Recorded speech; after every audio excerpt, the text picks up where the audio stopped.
The RTÉ Rugby Podcast, sponsored by Canterbury. See the new Irish men and women's rugby jerseys at canterbury.com. And very welcome to the RTÉ Rugby Podcast after round 2 of the Guinness Six Nations Championship. Ireland going down to France, Wales just about getting past Scotland, and England doing a job on Italy once again. Delighted to have Bernard Jackman and Liddy to talk all things rugby. You're very welcome, lads. Birch, France, was that the game that pretty much has them in the driving seat to win the Six Nations Championship, do you think? And looking at on the evidence of the first 2 rounds, do you think that there's anything that Scotland, Wales, or indeed England can put up that would stop them from winning this championship? Look, absolutely they can get beaten. They're not machines. They're human, and we saw some of the errors they made, which led Ireland into the game. Discipline is still a big work on for them. They have improved it, ironically. Sean Edwards is really trying to drill a defensive system that doesn't give up penalties easily, but yet plays on the absolute edge in terms of the offside line physicality. They've brought in Jerome Garces, who was obviously an international referee. He's full time with that group, not just refereeing training sessions, but also building relationships with the referees. And this has been a big issue in France for a long time.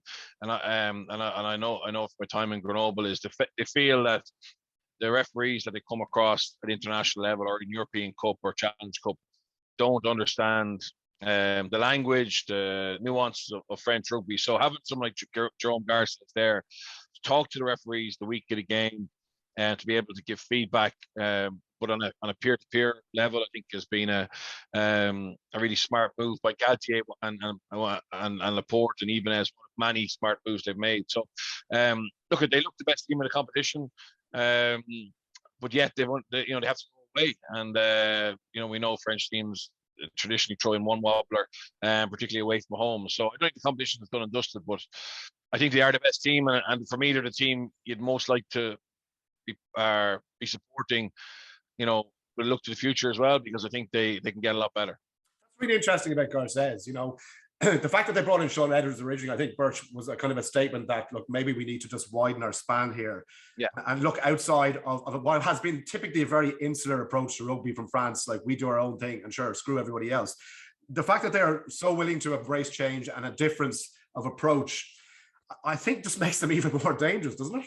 Yeah, no, they've got a really good balance now, and they're much more open. There's a really good little mini series on YouTube, which is following them into Six Nations, and you get little insights into some of their how would you say it? Some of their training sessions, some of their meetings, some of their rituals around player to match, etc. And you can see there's a real close bond, but also they're open. They're open, and I know some of the RT crew were over in Paris, and the French public, 8.5 million people watched that game at the peak part of the audience. The atmosphere, the bond now between the fans and the team is growing stronger and stronger, which hasn't been the case. I mean, you've been over there, for over the last 10 years, and there was apathy towards the national team, and even within the playing ranks. I mean, players didn't enjoy going into camp because the setup wasn't good. They weren't united. There wasn't a game plan. So there's a lot of things happening now. And I was interested. I was listening to Mourad Bougel, who used to coach, be the president of Toulon, and obviously brought it on. And look, he talks a lot of shit, but he's saying now, like he said. It's common sense that France are good. I mean, it's the best league in the world. They've the most players, and people shouldn't be talking about the All Blacks. Should be talking about the All Blues over the next 10 years. And realistically, we've always said it. If France got their act together, it'd be very hard to stop them. And now they are getting their act together. So yeah, it's going to be really interesting to see what teams can put a stop to that. Yeah, and I completely agree, Wes. We've been waiting for France to get their act together for quite a long time, a bit like the Dubs, before they eventually got over the line in 2011. I guess we've been saying they have all the raw material in terms of players, in terms of how much passion they have towards the sport. If they got a head coach and a system in place whereby they could get the best of the sum of the parts, and that's what's happened now. And look, I think it's great for rugby. Like, definitely, since the game went pro, I think people have been saying that France, they always had the ability on a one-off basis that maybe, I suppose originally there was the hope that maybe professionalism would take some of the kind of idiosyncrasies out of their game and they'd be consistently able to produce that. Now, ironically, they probably it took too much of the idiosyncrasy out of their game for a long time. But I think when you look at where the top 14 is at the minute, I think when you look at it's a bit cheesy, but there's a huge sense of destiny and momentum about this current group building towards that World Cup.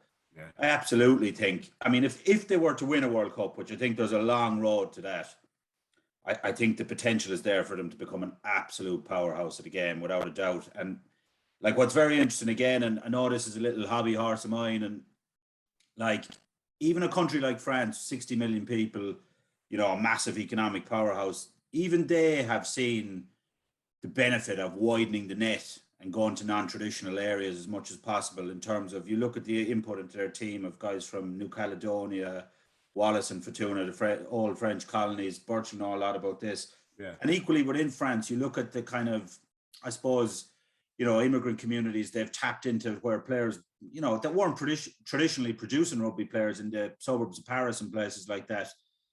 Even a country of that size and scope has seen the need to kind of expand beyond the dominant gene pool, the benefits of that in a contact sport like rugby. And I suppose when we were kind of beaten up a little bit again the other day, in the long term, from an Irish point of view, we don't have anything like those resources, but we do have kind of a diversity in our population we've never had before. And it's kind of, it's very hard to understand how we're not attempting to dip into that ourselves. Is it easier for France to do it though, Wes, do you think? Is it easier for them? By pure dint of numbers, but equally, I mean, we're seeing a little bit of it accidentally here in Ireland now, with guys like Daniel O'Keke maybe and Elo that was with the 20s last year. But like, rugby is the only professional team sport based full time in this country, so there's huge opportunities. It's actually people's job to cast the net wide like this. So I mean, you'd really like to see some targeted talent identification and development on that front in the long term. It's not going to solve anything for the World Cup in 18 months, but it's an absolute no-brainer at this point. I mean, Birch, you've written, since the game on Saturday about the fact that your opinion is that we need to expand our strength and depth even more than we have done. And we certainly have made inroads in that area over the last couple of years, but you feel like a stronger squad pool could only benefit us ultimately. And look, I guess this is a way of trying to identify talent, as Wes was saying, going outside the normal areas, maybe the Leinster schoolboy system, going out and trying to identify what it is that we need to make Ireland a better rugby population. Yeah, look, I think Ireland are on a really good upward trajectory. I think we've got a style of play that will challenge teams. I think we've got very committed players, and they showed unbelievable character to stay in the game, etc. But if you're talking about winning championships, so if you take it this year, Wales are on a bit of a rebuild. England are on a rebuild. So this is a championship that's there for the taking, even though we had to go to Paris, which made it difficult. But think in 18 months' time at a Rugby World Cup, if we run into France again, how are we going to overcome that? Like, I think if you're France, you're going, and if you're Fabien Galtier Monday morning, you're reviewing that match and you're saying, how did Ireland get a bonus point? How were we even under any pressure? Because most of the things that, particularly the set piece collisions, they were absolutely dominant, and that generally, leads to building a scoreline and being dominant on the scoreboard. So I think that for us, if we can either do two things. We can either go, wow, look how close we got. Yeah. We're on the right track. Which a lot of people are doing. No, they are. And I'm not knocking this team. I think they're giving everything they have. But also, like, what's winning games now? So, Marcus Smith, right? Obviously, England are hyping him up, right? But he has X factor. Luce Rees-Zammit has X factor. Finn Russell, Stuart Hogg, they have the ability to have moments of magic. I think for us, there's two things we need to look at. Okay, well, who are the most what players in Ireland have the most X factor that potentially we could get into that team, that in a big game could have that moment of difference that wins you the game when things are very evenly balanced. And likewise our bench. So so we've gone for a very conservative bench, and our contracting decisions have been very conservative. Giving central contracts to Peter Mahoney and Conor Murray, and Cian Healy's obviously going to go to the World Cup, and Cian Healy's still a really good player, but is he able to give us the impact off the bench that you need to win test matches now? And likewise with some of the others. And I mean, I think the fact that Farrell kept Porter and Furlong on till the 73rd minute would lead you to believe that he doesn't feel that they have that impact. I mean, 7 minutes isn't really enough. And most international front rows get changed in 60 minutes, and there's a reason for it, because normally 60 minutes is the maximum that anybody can give, and to be able to stay at a high level, and then you bring on fresh legs. France changed their front five after 55 minutes, but I think if we go to that World Cup without finding some new talent, I think it's going to be incredibly difficult. And likewise in the second row, decision that's going to have to be made around, can we become so good technically as an eight that we can overcome that obvious size and power deficit, or do we need to actually find a second row partnership who have a bit more power and bulk to be able to, I suppose, withstand, along with obviously a very smart tactical and technical plan to be able to withstand a team like France. I mean, people won't see that the set piece was an issue, because there was only actually 8 scrums in the game, 5 for France, 3 for Ireland. On Ireland's ball, we'd always be fine. We'd be able to channel one, play away from it. France only had 5. They played off 3. They won 2 penalties off 2, but they never had a scrum close to our line. And if they had have, that ball wouldn't have went out. That would have led to penalty, yellow card, maybe a penalty try. And that's what we have to be thinking about in not just 18 months time, not just World Cup, but next year's Six Nations. And the reality is, okay, and I think it goes back to your kind of overall recruitment strategy. So, for example, we signed Paul Willemse when he was 19 years of age to come to Grenoble, right? We weren't thinking about him as a French international. We were being very selfish, and he fitted into our academy, and he wasn't a foreign player, etc. But Paul Willemse at 19 years of age, if you had have asked the smart people in South Africa, they would have said he could be a Springbok, right? Okay, so he can be a Springbok. So I'm talking about the quality of your selection, and no disrespect to John Klein, but John Klein was brought in as a project player to be that tractor, to be that Paul Willemse, that Bakkies Boda, that maybe we don't produce naturally in our gene pool, etc. But John Klein, if you ask people, because he was a bit older at that stage, he was a very steady player, but he was never going to be a Springbok. You know what I mean? So Antonio, who's obviously, so they've got two project players as such who have become qualified to play for France because they have passports. Antonio's 150 kg tight head prop who can move, right? Who can move really well. So they've basically found 2 players outside their gene pool and outside their talent development pathway, which is phenomenally strong, who can make a difference. And for us, unfortunately, it's too late now to talk about project players, but we need to basically really identify young athletes who have the potential to make a difference in 3, 4, 5 years time, which is where France are benefiting from the decision that was made about Willemse 7 years ago, Antonio 10 years ago, and that's probably something that hasn't happened. We're just content to go through the same things. And also, sorry, go back to the bench. If you're going to make changes on the bench, you need to make them now. And you need to try and find players who can come on in the last 20 minutes of a test match and turn the game rather than protect the lead. A prime example of that, Wes, is I was watching the game after Wales-Scotland in Cardiff with a couple of ex-internationals, not just Irish, but Welsh and Scottish internationals as well. And they all made the same point when Conor Murray came off the bench. They're saying, why is this guy still on the Irish bench? Why isn't Nathan Doak on the Irish bench? Why isn't that young guy Casey coming on the Irish bench? Why isn't it even someone like maybe Kieran Marmion coming onto the bench who can impact and change a game? Because Conor Murray, and this is their words for their impact, I'm not going to name them, Conor Murray cannot change the game sufficiently to take Ireland from a losing position to a winning position. He might be able to stem a tide. He might be able to keep Ireland's lead protected to a certain degree, depending on their tactics, but he's not that kind of a player anymore. Why is he on the bench? And I didn't really have an answer to that. Yeah, I suppose it's a fair point. You would think, you would think maybe the roles reversed to the 2 9s makes more sense in some ways, but obviously Gibson Park was playing well for the most part, and he lets them play at a certain tempo, which they're not going to find the solutions to this power thing in the next 18 months. So they actually need to double down on playing at that tempo. But yeah, I suppose there was an interesting snapshot, and it didn't really mean anything, but it was kind of symbolic in some ways. Is just after both teams made a couple of changes, the very first action, Tamifuna comes through and destroys that maul, which leads to Cyril Boy's try. And in the same instant, Peter O'Mahony, who just come on as well, goes off with a HIA after it. It was kind of, just a small indication of the different impacts the two benches had. But like, I suppose if just going back to what Birch said there about Antonio, like I remember talking to Mike Prendergast about this, who's obviously worked with Antonio a lot. And like I said this about Will Skelton after the La Rochelle game last year with Leinster as well. If Antonio was coming through the ranks here in Ireland, he wouldn't make it. He wouldn't be fit enough. He wouldn't fit the profile they want in terms of his weight.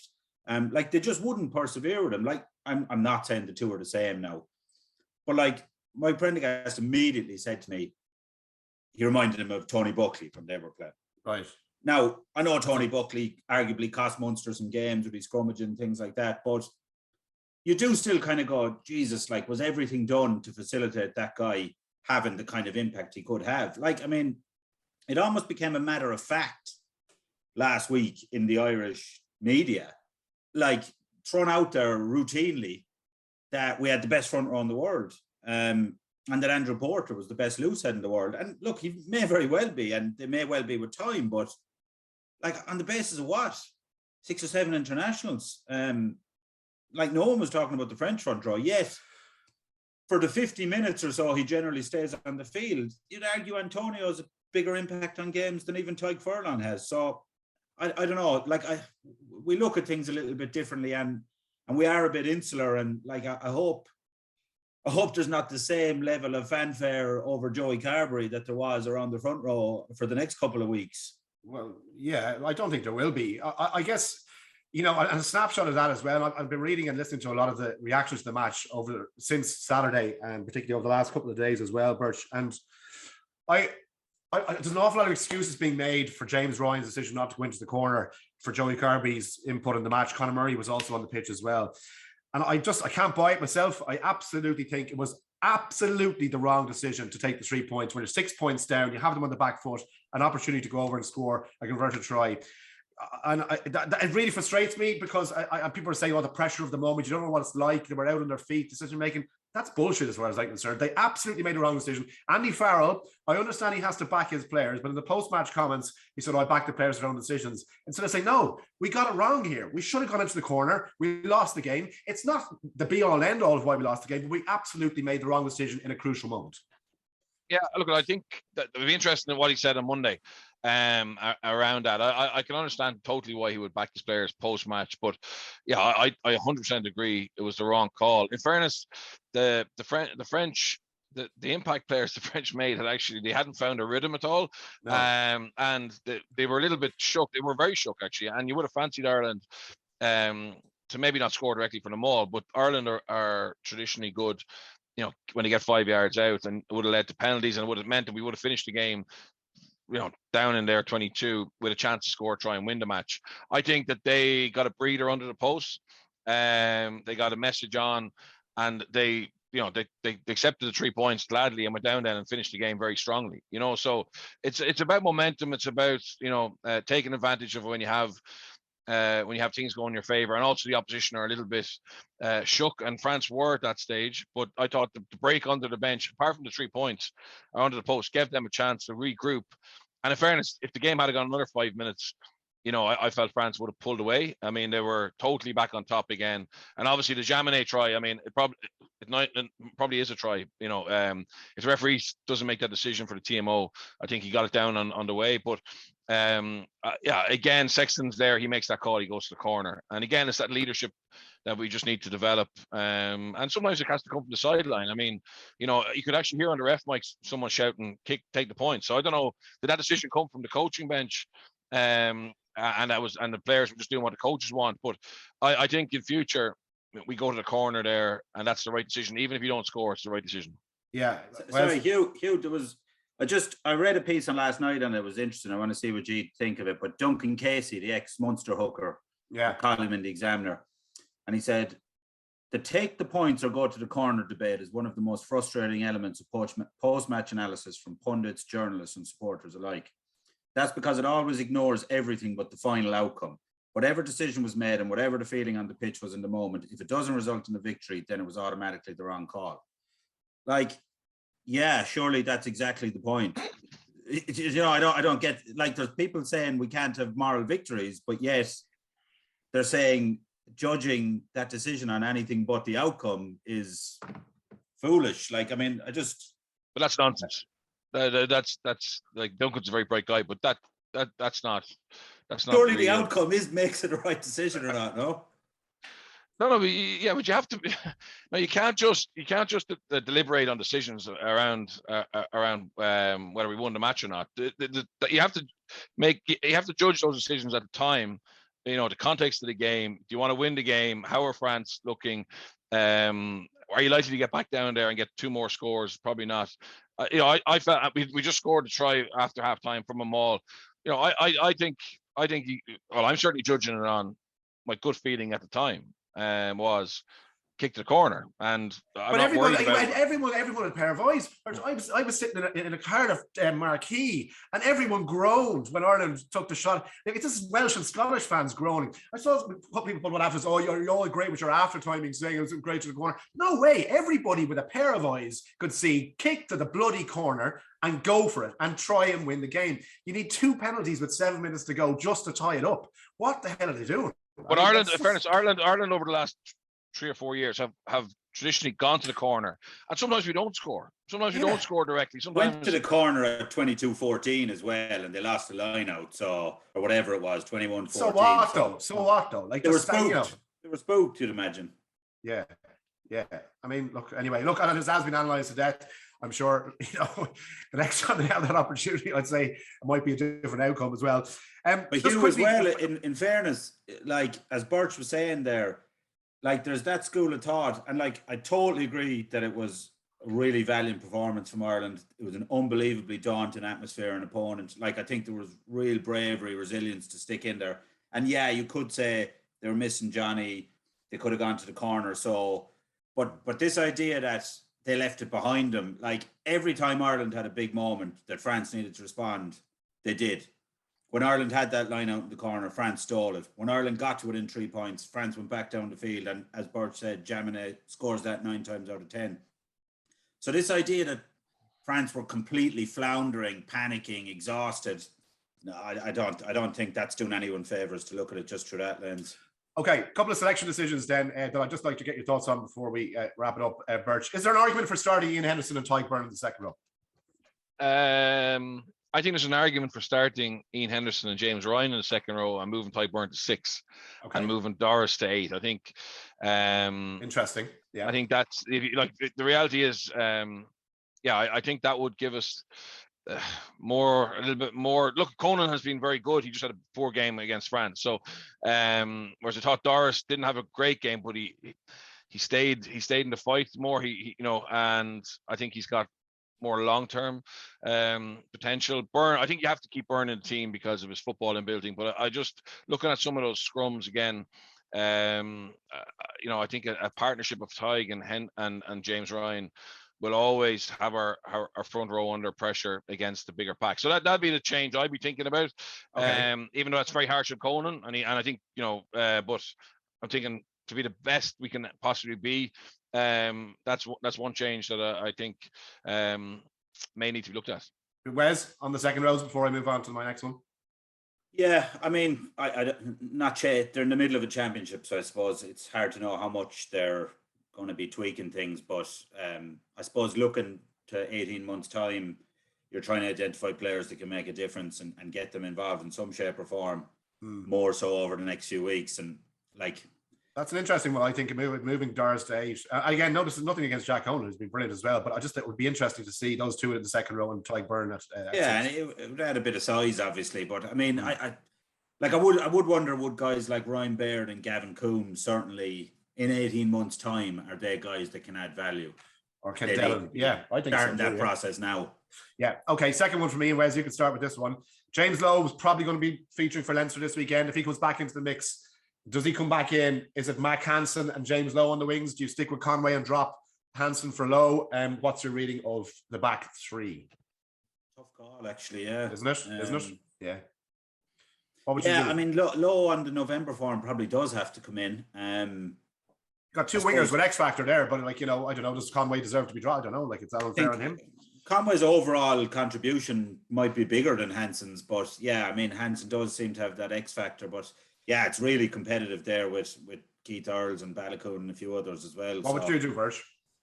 I'd love to see Balaclava at some stage in this championship, and not just against Italy. And that's, again, just rewarding someone on form, seeing how good he is. We know what Conway and Hansen can do now. That they're both, very good players. But maybe Balaclava has just that extra layer that can, that match-winning ability. Like, the thing is, I think Dupont, Intimac, Peno, Villiers, Jackman, Fiku, Vakatara, Mofana, Teddy Thomas. But they all have. If they're playing against you, you're going. If one of those has a top day, they could actually just win the game on their own. You know what I mean? And kill you. And and I think Balaclava is someone that puts fear into the opposition. But we don't know if he can do it at the top level yet. But if we don't find out. If we don't find out in 18 months' time, our next year Six Nations, if we're just, a really good team who have loads of character, well drilled, but we come short against power or X factor, we're going to be saying, why haven't we changed things? And that's like we're going to go down to the wire in this Six Nations to the last day as contenders, which is absolutely brilliant, and we may win it. But if it's at I think we can still have a look at some guys without risking any of that. Yeah, fair enough. Okay, and the final one is Dan Sheehan. Then we don't know the extent still of the shoulder injury to Kelleher. This is what Dan Sheehan had to say, speaking to Mick Glennon after the game about his time in Paris at the weekend. I think it was a great build up to the game. We came into Paris on Thursday, and from Thursday, I've seen more Irish than French, I think, and I've heard a lot of the Irish speaking rather than the French. Thought the build up was class. I enjoyed every second of it, but it's a bit of different gravy when you're coming into the Stade de France. The noise is a different level. It's whatever 1,000 people there against 15 of you. So I enjoyed it. I got a good buzz off of it, but obviously didn't come away with the win, so it's been mine. And you obviously said on to you think in your head like that you're probably going to come on in 50, 60 minutes. So when you get the call, then what's it like? I mean, are you all set, ready to go as soon as you get the nod? Yeah, I think so. I think the backroom staff and the coaches do a good job of making sure that the bench has been primed to be ready whenever, and you're not sitting back just waiting. You're on the bench, you're doing a job, you're following the game the way it is going, and you know how it feels. So when you get on, you should be straight into the flow of things. Obviously, coming on in 20 minutes, we have a bit of a shift ahead, but nothing changes, I don't think. How much of a step up was that compared to what you've experienced before on the field? I suppose I haven't played in many tight games or games that I've been behind in this season at all, I think. With Leinster or Ireland, I think all games that come off the bench or the games I've been involved in, we've been ahead by a few. So coming on, I knew that we'd have to start doing something different or get back into a game. There was pressure on us, and I think it maybe at times got to us slightly. Got a bit flustered, didn't get into our flow. But you could see at times when we did get into our flow, we were dangerous. And we scored points, but huge learnings, I think, for us, because most of the lads here haven't been chasing the game or behind, and I think we did a good job for a lot of the time, maybe not all the time, but to get back and to give ourselves a chance, please. The tackle technique, are you like actively aware? Are you getting a hand underneath? Like, is it the minutiae of getting it underneath and hoping that he doesn't get it down, or you just giving him a hug and seeing what happens? Well, I suppose when you know he's going to be over the line, by the time you have to get your hand on the ball, if I go for his waist, you're not getting, there's no point. So in that situation, you have to get at least something on the ball, and then it's just wrap as tight as you can. So I don't know. I think it's just natural. What's the approach now for the rest of the championship? I think it's take our learnings from today. Yeah. I think we can work on a number of different things, and then I think it's attacking every single game. We're one step behind now, but the tournament's definitely not out of reach. I think it's going into focusing straight onto Italy. have 2 weeks in the lead up to it, and we have to take full advantage of that game and make sure we're firing and all cylinders. So that's Dan Sheehan there. Birch, you must have been impressed in your position here. I mean, the fact that we now have 2 top choice hookers is brilliant. I mean, you can interchange either of them, right? Yeah, you can. I still think Kelleher's a little bit further ahead in terms of scrummaging, and that's just a little bit more experience, a little bit more density. But Sheehan was outstanding. I mean, he had a huge game, and he's someone that is going to have a big part to play for Ireland. So yeah, he's an exciting player to watch. But I still would have Kelleher slightly in front. Wouldn't you absolutely, if you're Gregor Townsend, lads, last one on this, I was, as I said to you, watch the Wales match. If you're Gregor Townsend, Wes, you'd be absolutely pulling whatever hair he's got left out of his head with frustration. Scotland limped around the pitch. It was so obvious earlier on that they just thought we're going to win this game. And they must be so. If you're a Scottish fan, after beating England at home, to go to Wales and this Wales team and lose in the manner in which they did must be so frustrating. Kind of becoming quite typical of them, I suppose. Yeah. Like they've definitely made big strides. The whole entity of Scottish rugby has made big strides over the last 10 years in terms of provincial form, national team competitiveness. But yeah, there seems to be a bit of a glass ceiling there from this just inconsistency kind of dogs them, really. It's like this, Bert. The graph goes up and down and up and down. They want it more straight, surely. Yeah, no, for sure. And but his job is to find a solution to that. Him and his coach, they now have a decent, very well, statistically, it's the best defense around in Steve Tandy's defense with Scotland. They have the capacity to have some brilliant attacking plays, but it's that consistency that's letting them off. I don't think, there's been some narrative that they're talking themselves up and stuff. I actually don't think that's coming from the playing squad anymore. I think they've copped that on, but certainly they'll be disappointed they didn't back up a very strong Calcutta Cup performance with another good performance. And if they had to put in a good performance, it was good. They would have beaten Wales. I mean, Wales were far from brilliant, but they're still a dangerous team. And you see Glasgow had a good win against Munster. Edinburgh were poor against Leinster, but they're having a really good season. So they've got a bit more depth than they've had traditionally.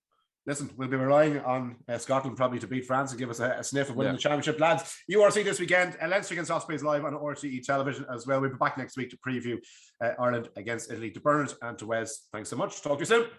The RTÉ Rugby Podcast, sponsored by Canterbury. See the new Irish men and women's rugby jerseys at canterbury.com.